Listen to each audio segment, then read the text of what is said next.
The Detroit Pistons were up 9 points with under 3 minutes left in regulation at home in a Game 5 of a tight playoff series. And then everything collapsed. Because what followed wasn't just a comeback, it was Cleveland stealing a game they had no business winning and completely flipping the series on its head. The game was tight from the jump. Detroit controlled large stretches early, forcing turnovers and getting out in transition, building momentum behind Cade Cunningham's aggressive scoring and playmaking. But Cleveland never fully went away.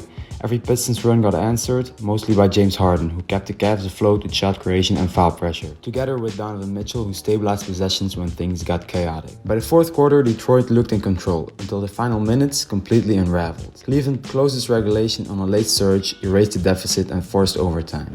This whole game, Cade Cunningham was phenomenal. He finished with 39 points, 9 assists, 7 rebounds, but 6 turnovers. And that last number tells the whole story. Because Cade was asked to do everything: initiate offense, break down sets, create late clock scoring, and Cleveland increasingly overloaded him with pressure possessions down the stretch. He was brilliant for most of the game, but in the final stretch every possession had to run through him, and Cleveland made him work for all of it. On Cleveland's side you had Strus. He finished with 21 points, but that number doesn't capture how important his shot making was in bending Detroit's defense. Every time Cleveland needed a release valve, possessions got stagnant. When Detroit loaded up on Harden or Mitchell, Strus was the guy spacing into those weak side threes and punishing rotations. And that's really the point with him. He's not a volume scorer, he's not running oscillations, he's not even a secondary creator in traditional sense, but he forces a very specific defensive dilemma.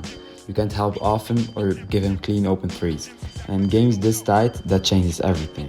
What makes this performance even more important is the timing. Detroit had multiple stretches where they were controlling the pace, forcing Cleveland into late clock possessions and shrinking driving lanes. In those moments, offenses usually stall completely, but Strus is what prevented that from happening. His movement off the ball and willingness to fire immediately off the catch kept Cleveland's spacing intact. That meant Harden and Mitchell weren't attacking in crowded paint every possession.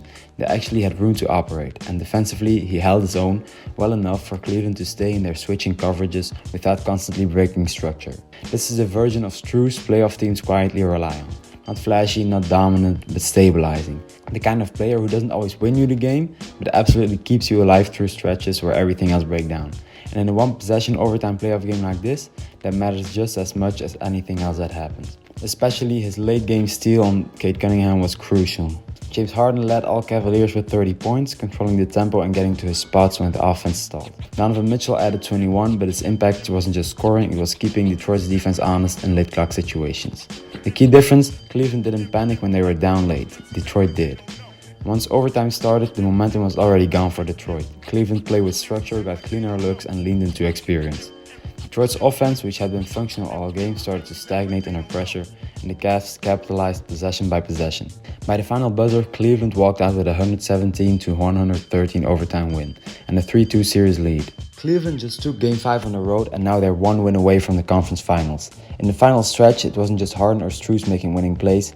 Evan Mobley also stepped up and hit a huge late three that helped shut the door. And that's really what sums up this series.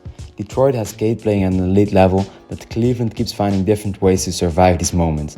Defense, shot making, and just enough composure when it matters most. Series is 3-2, Game 6 is back in Cleveland, and after a finish like this, nothing about it feels decided yet. Thank you for watching another NBA breakdown. If you liked it, subscribe and see you on the next one.